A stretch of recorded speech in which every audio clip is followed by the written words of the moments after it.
Hello there. Thank you so much for joining us. This is News Channel Nebraska. My name is Eric McKay. Let's take a look at our top headlines today. Beginning in Omaha, where a nationwide push to change the way that Nebraska hands out its presidential votes landed yesterday.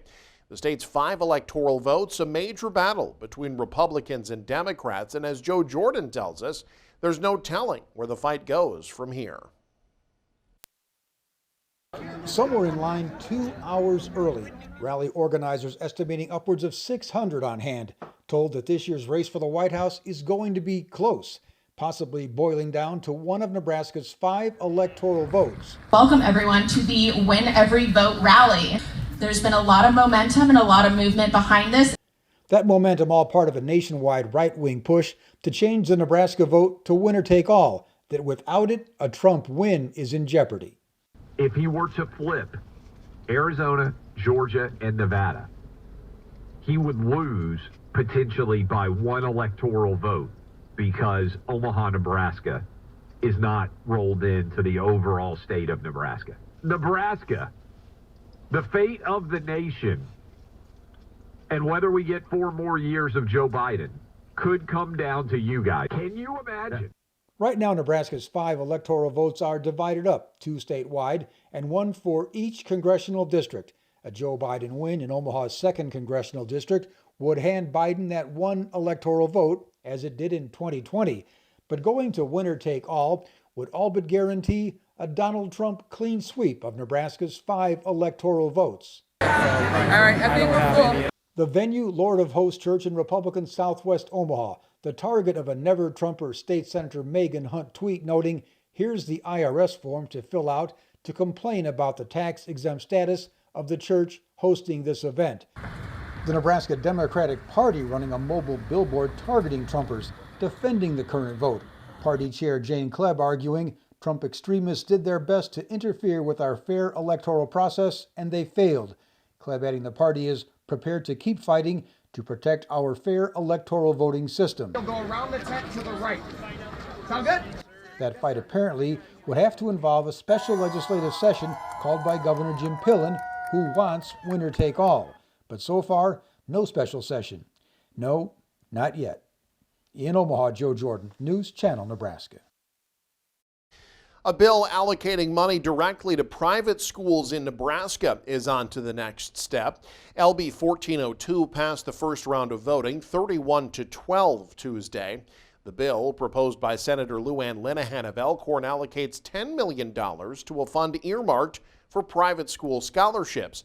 That cuts out the middleman seen in a separate school choice bill, LB 753, which passed last year. It allows Nebraskans to get tax credits for donating to private school scholarship funds. A possible repeal of that bill will be decided by Nebraska voters this November. Crews have spent the week battling a wildfire on the Pine Ridge Reservation in South Dakota. A wildfire has burned about 750 acres of the Pine Ridge. Officials said Tuesday that crews have encircled much of the fire and it's no longer growing. The fire was reported Friday evening on the west side of the reservation in southwest South Dakota. Oglala Sioux Tribe Emergency Management said Tuesday the fire is still burning inside of a line dug with heavy equipment. No homes or other structures have burned. The cause of the fire still under investigation. The Bureau of Indian Affairs Pine Ridge Agency said Monday evening the fire was at that point 80% contained. Well, we know law enforcement is essential to keep everyone safe, but across the country, police departments are struggling to hire enough officers. In Nebraska, they've seen a 30% reduction in forces. News Channel Nebraska's Casey Wannenberg takes us to a small town trying to get creative to lure in more officers.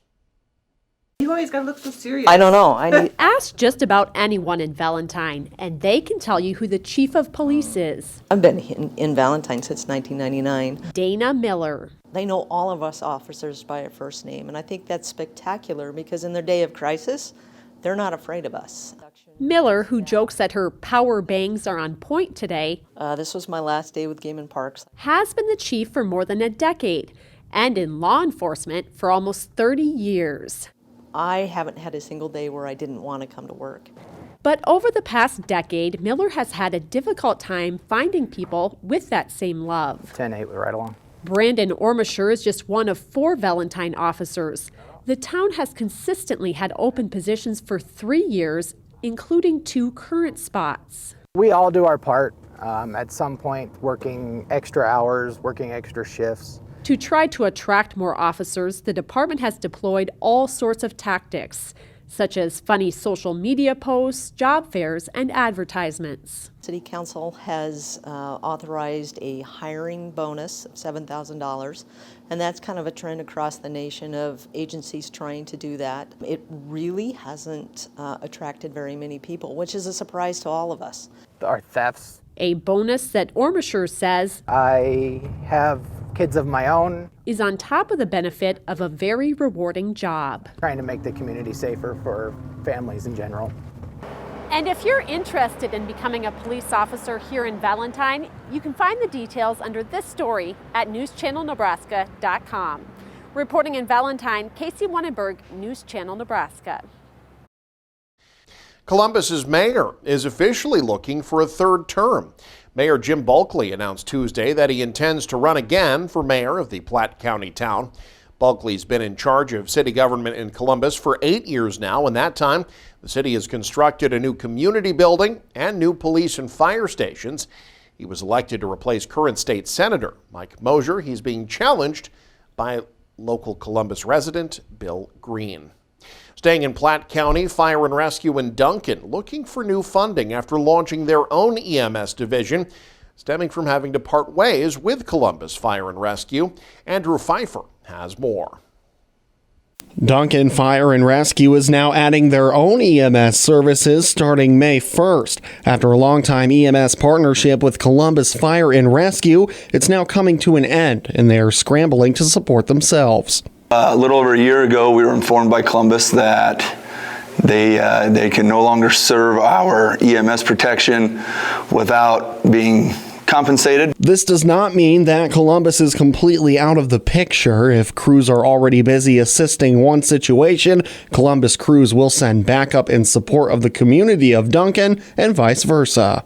We're ready to go, but we're looking for additional tools. You know, that's a little bit above the standard need. Additional tools that cost north of $60,000. These include a Lucas device, a tool that is used for CPR compressions, as well as a cardiac monitor, among other things. We're confident we'll get there. It's just going to take some time. As emergency providers, we always have probably one of the hardest times asking for help. Another issue that small fire departments face is the number of volunteers needed to step up. Fortunately, Duncan has had 9, which is what EMS Chief Patrick Simic calls extraordinary. EMS is definitely not for everyone.